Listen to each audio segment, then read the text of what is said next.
Hello everybody, my name is Graham Elwood and you are watching the Political Vigilante live from my coronavirus bunker in quarantine. Great way to support the show is to go to patreon.com/Graham Elwood, where you can submit articles like Eric Husseau did, Joe Biden's secret governing plan. So this is one of the reasons I'm so opposed to Joe Biden. To the any blue will do crowd, and people are like, yeah, but we just got to get somebody in there because Trump's so bad. I've heard that for 30 years. I've heard the lesser of two evils for 30 years.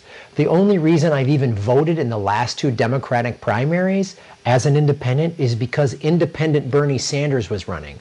I'm not a diehard, like, ride or die with Bernie. You know what I'm ride or die with? Progressive policies, actual ones, not a watered down Medicare for all, not a middle ground climate policy like Joe Biden has. Biden, same thing. Bernie didn't give his kid $50,000 a month in some crooked Ukrainian deal when he was VP. His voting record has been consistent, and here's what I want. I want Medicare for all. I want $15 an hour minimum wage. I want Medicare for all too, that would and have the pandemic team in place. Trump got rid of the pandemic team in 2018, and everybody criticized him for it. Oh, I'm fine, I got it. Now look where we are. Joe Biden let him and Obama took us from 2 wars to 7. They dropped more bombs than Bush. They gave the banks billions, hundreds of billions of dollars, upwards almost of $1 trillion, and let the banks do whatever they want. And the banks, and they could have saved 6 million foreclosures, but instead 6 million foreclosures happened under the Obama-Biden watch. The banks profited from it, and no one was prosecuted. So this is why I don't want Biden. This, like, oh, he's so much better than Trump. Like, I'm done with this. I will not vote for Joe Biden if he becomes the nominee. Bernie could still get it. In 2008, at this point in 2008, Barack Obama had the same amount of delegates or less delegates than Bernie has now. He could still win it. Bernie could go to a brokered convention and say Joe Biden has dementia. We can't let this happen. And everyone's screaming for socialism now. You notice that with this coronavirus? Everyone's like, oh, we need free health care. We need free testing. We need government bailouts of everything. Yeah, yes. All of those things are democratic socialism. Biden, why he's dangerous, and Eric Husseau submitted this, is because Biden will put in the same bag of DC insiders and everybody else. It won't, nothing... Bankers, big pharma. Biden has said repeatedly, nothing will change. He said that to his big donors. His Medicare for All plan is not going to help people. It'll just be a minimal improvement of Obamacare. You know, the thing that, again, Vice President Joe Biden, when Obama and Biden had control of the House and the Senate and the White House, they could have passed single-payer health care, and they didn't. They didn't, because the healthcare industry gives to both parties equally. Joe Biden confidants are privately discussing potential leaders and cabinet members for his White House, including the need to name a woman or African American, perhaps both, as vice president. So in this article, and then it's going to be in the show notes, that this is the people he wants to put in there. John Kerry would love to take a new cabinet position devoted to climate change, or might even accept a curtain call as Secretary of State. John Kerry is a neoliberal. Again, what the Biden presidency would mean, he'll get crushed by Trump. There's no way he would win. But for some reason, if he did, if Bernie just lets the DNC cheat again, which it looks like he might, if he does, I'll call Bernie out for that. But if Bernie could still win this, what we would see is just Biden would get in there, we'd get back on the Paris Peace Accord, we'd raise gas mileage standards, and all this crap that should have been done 30 years ago. 30 years ago. And everyone's going to, yay, we beat Trump. And it'll all be, these are Band-Aids. None of these things are going to work. John Kerry is not the guy you want. John Kerry's in favor of war. I mean, John Kerry is Susan Rice, Obama's national security advisor, is another option for straight. Oh, great. So she'll be all about drone striking and setting the Middle East on fire. Right? The reason we are currently in 7 wars right now is because of the Obama-Biden administration. Mike Bloomberg, oh God, friends with Ghislaine Maxwell, who settled out of court with Virginia Roberts for being a pedophile and a sex trafficker, who is certainly, well, right now, currently unknown. Trump's Department of Justice and William Barr can't seem to find her. They're not even prosecuting her. No, that's Mike Bloomberg. He's worth $66 billion. He could end homelessness in New York City right now, today. Doesn't want to. Doesn't care. He's friends with pedophiles. Maybe he's one himself. I got nothing for Mike Bloomberg. That's who this, right? Oh, and he would head up the World Bank. Oh, great. Great. More pro-banking. That's what we need, because the bankers keep getting a stiff deal here, man. Someone's got to stand up for the bankers. The global banking cabal, we got to stand up for them. I mean, remember when the IMF put a lien on Ecuador to give up Julian Assange? That's the kind of banking we need, right? Sally Yates, deputy attorney under Obama. Oh, they're just going to bring back all these Obama neoliberals. That's who Biden's cabinet would be. And everyone on the left would go to sleep. That's what neoliberals, when they read this, it's just like, go to sleep, neoliberal. Go to Biden's president. Oh, she was in Obama. She's like, I can sleep easy. Oh, there'll never be another pandemic again. Climate collapse is gone. Thank you. Trump is bad. Ding dong, the witch is dead. The neoliberals are here instead. We're still going to die. Just going to be 4 years later. The Biden presidency, first of all, that's all we're going to get is neoliberal policy.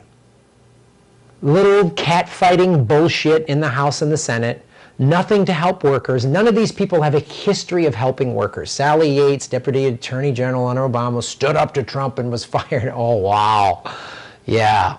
More of that Trump resistance, like this democratically controlled Congress that has voted to give Trump an extension of his war budget numerous times, an increase, an extension of the Patriot Act. They voted to give his border wall. In the middle of this corona crisis, it's been Nancy Pelosi and Chuck Schumer who are like, we'll give Americans low-interest loans. Low-interest loans? You tell me I can't work and now I'm have to go into hock for it? Eat it. Eat it. No way. What a great plan. Hey, I'm telling you you can't work, and my solution is not to just give you money or just stop you having to pay bills. I'm going to let you go back into debt. Oh, that's what America needs, more debt. There's like 7 million car loans that were about to, there was like 7 million people who were over 90 days behind on car payments before this lockdown happened. There's already a mortgage bubble before this lockdown happened. There's a student debt bubble before this lockdown happened. And we're going to put in more neoliberals. You know, in Iceland, they put the bankers in jail. Why didn't Joe Biden do that? Why can't Joe Biden do that? Oh, that's right, because he's a sellout. He's owned by them. He's a mouthpiece to the ruling class. He's one of them. Liz Warren, Treasury Secretary, might help unite the party. This, I don't know what neoliberal wrote this bullshit article. It's got to be somebody from Vox or something like that. Elizabeth Warren, she's not a progressive. She voted in October of 2017 to give Trump an extra $80 billion for the war budget. That's who she is. Another neoliberal who's a fake lefty. She's a fake lefty. Jamie Dimon, chairman and CEO of JP Morgan Chase, and mentioned over the years as a potential presidential candidate, would also be considered for Treasury. That's what we need, a big banker. We need more bankers. Obama only had the majority of his cabinet picked by Citibank. So that's what we need, more bankers, yes. Hey, you out there can't work in the gig economy, terrified because you can't earn a living and you can't afford health insurance, and you want to go get a test to see if you've got COVID-19, but it costs money. My doctor told me it costs $51. I have to buy groceries. I have to spend $50 on groceries, not on a test. Hey, you know who's coming to your rescue? JP Morgan Chase. That's who's coming to your rescue. Ann Finucane, Vice Chairman of Bank of America. Oh God, yeah, more banks. Oh, great. Doesn't it make you rest easy knowing if Biden is president, this is what's going to happen? Trump is just going to call out, say, you got dementia. He's going to say that in a debate if that happens. Bernie needs to say it. He can say it in a nice way. We love Joe Biden, my friend. He's just not there anymore. This isn't right. I've said this before. If Bernie had exhibited all of these signs of dementia like Biden is, I would say, big Bernie supporter would say, Bernie, he's got to step down. He can't be president. This isn't right. And the people around him, it's not right. Bernie's mentally as sharp as ever. It's very obvious. Joe Biden is not. If you thought Joe Biden was the greatest vice president in the history of America and you thought the Obama years were on par with FDR's presidency, still, Joe Biden shouldn't be president because he's not all there. So all these people are going to prop him up. Biden advisors expect Pete Buttigieg to get a prominent slot after a swift endorsement of Biden, perhaps ambassador to the UN, U.S. Trade Representative, which, of course, young Pete is then in line to run for president in 24, 28. Behind the curtain, campaign officials say the name game isn't where Biden's head is at. He knows his major primary and general election fights ahead. His head's not in it because he has dementia. And it's sad when it happens. Started to happen to my dad. We had to take the car keys away from my dad. It was a bummer. He was starting to get a little fender bender, accidents. He's 83 now. He was like 79, 70, somewhere in there about 4 or 5 years ago. About 4 years ago. And we had to get the car keys from him because it wasn't safe for him and the other people on the street. It wasn't safe. It was a struggle. Me and my siblings had to like talk. He was resisting us. He didn't, wow, I'm fine. He didn't want to. He's giving up his freedom. It's tough. But it was the right thing to do. In the best interest of the people of Chicago, that my father, that shouldn't be behind the wheel of a car. The difference between Biden and my dad is, this isn't a Prius. This is the United States of America. They're already talking. More people here. Tom Donilon, National Security Enterprise, we consider CIA director. It's more of these Ron Klain, Steve, all these old State Department, deep state, neoliberal, nothing new. Nothing new. No progressives anywhere in there. Nobody to address any of the issues that the majority of, no one there is going to deal with the fact that 60% of America doesn't have $500 to $1,000 in savings for an emergency before a pandemic. Before a pandemic.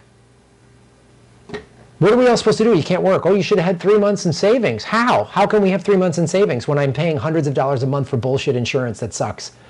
And there's no good union jobs out there. I got to drive for Grubhub. I got to do 10 things out there. Well, how? Rents are going through the roof all across the country. How am I supposed to do this? All of this before the pandemic hit. The bottom line, Biden, a throwback institutionalist, relishes an emphasis on governing norms and restoring alliances. But when you hear bipartisan, that's when you know you're getting jammed. That's when they're going to bend all of us over and right in the backside. That's what that means. That includes respect for experts and the art and science of governing. This evolving plan is still in Biden's comfort zone, all meant to send the public a signal of stability. That's when Biden was like, we don't need a revolution right now. Wow. Imagine if FDR said that. And again, I've said this, I mean, Bernie needs to fight harder, needs to say the Democratic Party's cheating. I don't know what he's going to do, but he's going to push it to a brokered convention if there even is a convention, and say, we need, I'm the guy, I'm the leader. I'm the one. Tulsi sold him out. She's a sellout. So that's what happens. Because if not, if Trump gets reelected, we're done. If Biden gets reelected, we're done, just a little bit delayed. If we don't address climate change, and none of these people on any of these lists are people that are like bold climate leaders. They're not bold leaders. None of them are bold leaders. They're political insiders. They're bankers. They're just going to get that payday being in the White House. That's that. That's that. Thanks for watching. Like, share, and subscribe. Boom, you're making Gotham great again. Hey, everybody. Like, share, and subscribe. Hit the bell notification button and the subscribe button, even if you've done it before, because they're unsubscribing, many of you, every day. Watch the ads all the way through. If you click skip ad, I don't get paid. Also, support us at patreon.com/Graham Elwood or rockfin.com/Graham Elwood. Rockfin.com is a blockchain cryptocurrency platform. All my videos are on Rockfin ad-free. Thanks for watching.